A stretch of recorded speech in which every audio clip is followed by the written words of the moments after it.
À l'occasion de la Journée internationale des droits de la femme et à l'invitation de Madame Chapuisy, notre dynamique responsable de la médiathèque, je vais lire un poème de Victor Hugo.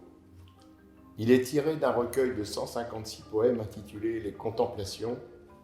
C'est un hommage à sa fille Léopoldine qui s'est noyée dans la Seine. Mais quelques mots avant sur cette Journée internationale des droits de la femme, qu'est le 8 mars.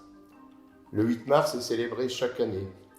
Ça n'est ni une fête, ni un hommage, mais bien une journée de lutte pour les droits des femmes.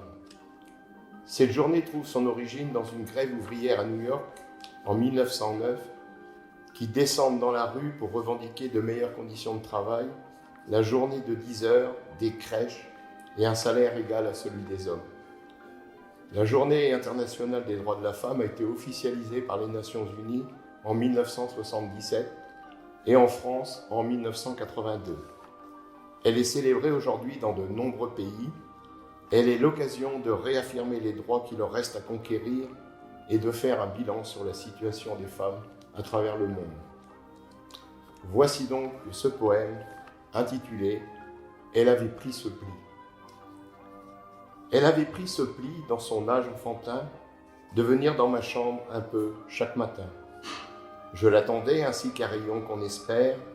Elle entrait et disait « Bonjour mon petit père », prenait ma plume, ouvrait mes livres, s'asseyait sur mon lit, dérangeait mes papiers et riait. Puis soudain s'en allait comme un oiseau qui passe.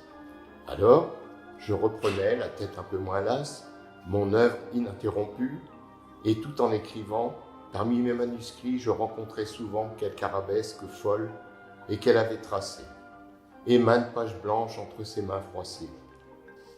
Où je ne sais comment venaient mes plus beaux doux vers. Elle aimait Dieu, les fleurs, les astres, les prévers. Et c'était un esprit avant d'être une femme. Son regard reflétait la clarté de son âme. Elle me consultait surtout, à tout moment. Oh, que de soirs d'hiver radieux et charmants, passés à raisonner langue, histoire, grammaire.